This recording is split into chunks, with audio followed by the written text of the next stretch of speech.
years prior to that, a speaker came to my school and he had 7 minutes to talk. And he had all of us 1,400 students. You could hear a pin drop on a hot Friday afternoon, and I was in Australia, and this speaker flew all the way from America, and I thought, man, what a cool job to get paid to travel and then to give hope.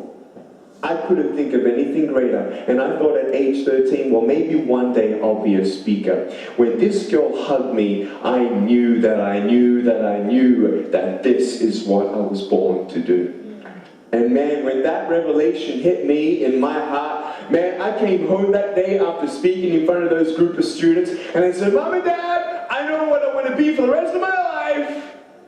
And my dad's like, good, finish school first. I'm like, okay, Dad, I'll finish school, it's all good. But my mum's doing something in the kitchen, and she stops what she's doing, and she looks at me, and she says, so, what do you want to be?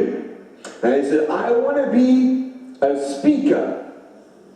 She says, a speaker? I'm like, yeah, speaker. She says, what are you going to speak about? I said, I don't know. How's anybody going to know about you? I don't know. Are they going to pay for you? I don't know. Are you going to go alone? No. Who's going to go with you? I don't know. I want to redefine a couple words in your mind today. I want you to redefine in your vocabulary, obstacles equals opportunity. Meaning this, I had so many obstacles. Well, I don't know how to speak. Well, surround yourself with speakers or read books about speaking. Get inspired. You can do something today that will take you closer. I wanted to get into real estate, so guess who became my friends? Real estate investors. I didn't know anything about marketing, but I didn't know that, obstacles are just weaknesses. I knew that this was now an opportunity to learn about marketing. How do you learn? Trial and error. You try, sometimes you have to fail. Look at Thomas Edison.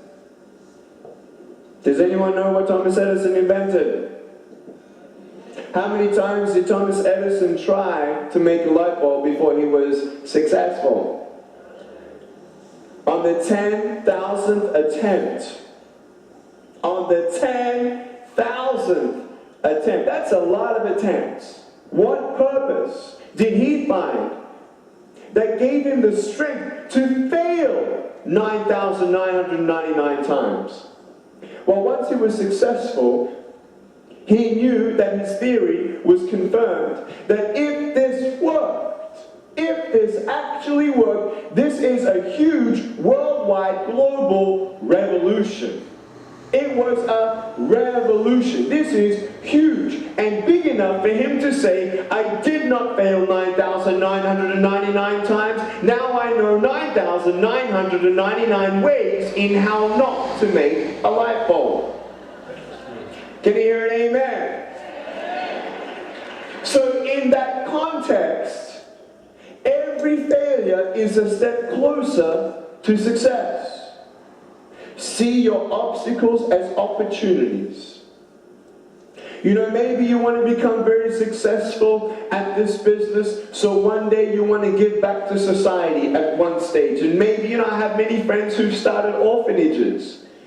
If that's your goal, put a picture of an African orphan next to your mirror. And remind yourself of the why. Keep it fresh. This is why I'm doing this today. This is why I have the strength to fail today and to learn and to grow.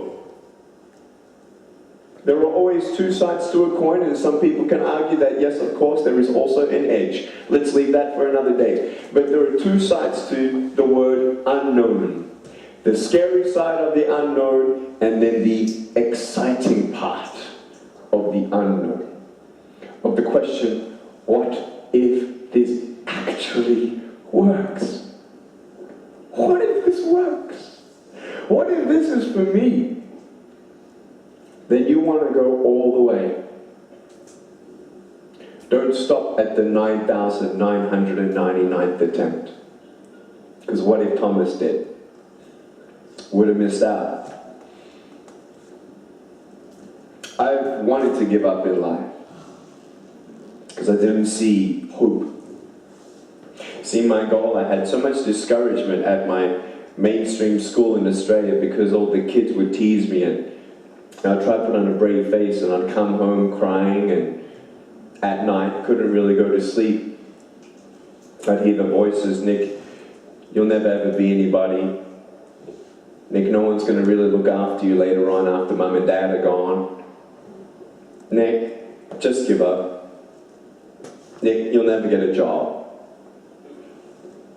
At age 8, I remember going to a wedding and being so depressed because I see the bride and the groom dancing, and I used to think to myself, I'm not going to get married. I can't even dance with my bride on our wedding night. I can't even hold my wife's hand. What kind of a father am I going to be if I can't even hold my kids when they're crying? People with arms and legs used to come up to me and try to encourage me and say, hey Nick, everything's going to be okay. And I used to think to myself, everything's going to be okay? You know, I love my parents so much, and my parents love me and loved me so much all my life. But sometimes all they could do was hold me when I cried. Sure, you have obstacles here that's going to stop you from being the best marketer and the best business person, but there are more debilitating things that you're suffering on the inside. Family, relationships, your own self-esteem, your hurt, your loss. No amount of millions of dollars can ever bring your loved ones back in your life. No amount of alcohol can ever help you to forget about the regrets in your life.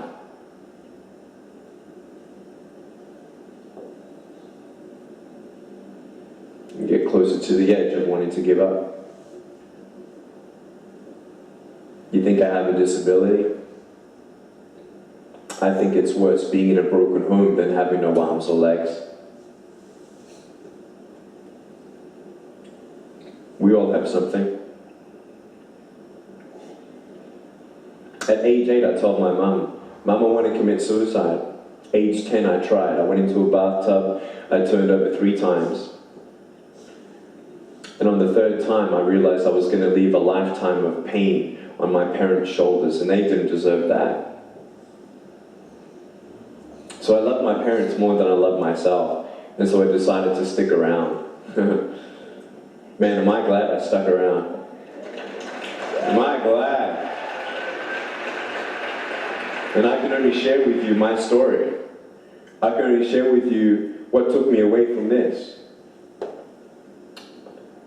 This is the lie. The lie that I'm not good enough. The lie that I'll never be anybody. And the truth was always there. There was always hope for me, but you just can't see it. There's always maybe success for you, but you just can't see it today. Just because there's no light at the end of the tunnel for you, maybe it's the last curve before that light shines. Yeah? If it's a straight tunnel, it could be a very long tunnel, but you can see the light at the end. Some of our tunnels are curving. It's when you can't see the light. Might be just around the corner for you. We all want to be happy. First thing is to know the truth. The truth has set me free of knowing who I am. First of all, that I'm not valued on how much money I have. I'm not a failure if I fail. I don't have to be like you. And when the world says you're not good enough, get a second opinion. You like that? You like that? I tell teenagers all the time, I see so many anorexic and bulimic teenagers try to change themselves. You don't have to change a thing. What's the point of being complete on the outside when you're broken on the inside? What's the point of holding your wife's hand when you can't hold her heart? What do you want? What do you want? Happiness. That's what you want. You want peace. You want love. You want joy. That's what I wanted. Money ain't gonna bring it to you.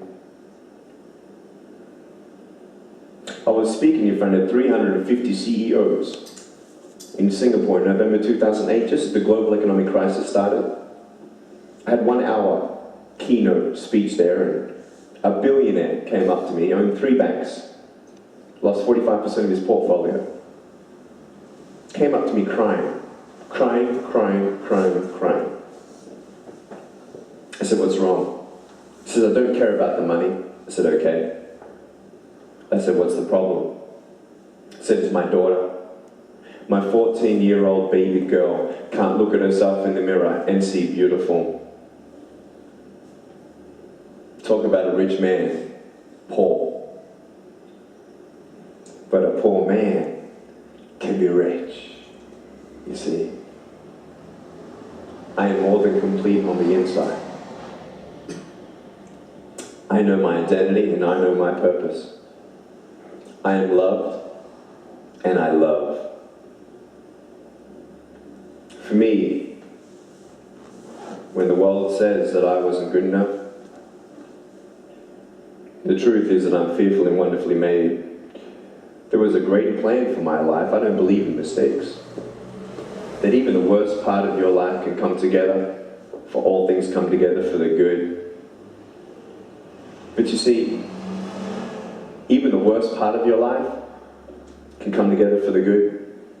4 years ago, I met a little boy with no arms and no legs. And the doctors told his parents, we don't know why he was born that way. And we don't think he's going to walk. Then his doctor saw me and says, oh, he's going to walk. At 2.5 years old, little Daniel started watching videos of me swimming. And he started speaking, saying, swim like Nick, swim like Nick. Now he swims just like me. He's going to go to school. He's going to be depressed. He's going to be broken. He's going to feel alone. Then I can be his older brother and look him in the eye and say the words that I wish someone would tell me that I could believe.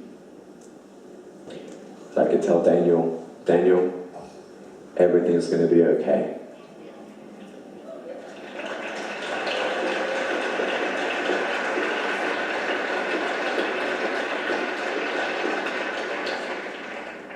When you're in your storm, think out of the box. You don't know the why yet, as to why you're in that storm, or why these things come to you. The more resistance you get in this life, the more persistence you need. Fire refines character. If you want more patience in this life, then don't get angry when you're waiting in lines. Because you won't grow in patience until you exercise patience. Does that make sense? Resistance equals persistence.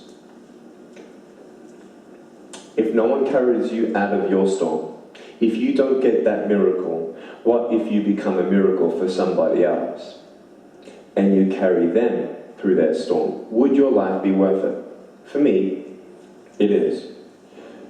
Man, I can't describe to you what it did for me when I saw my mum speak to Daniel's mum face to face. And my dad speak to his dad.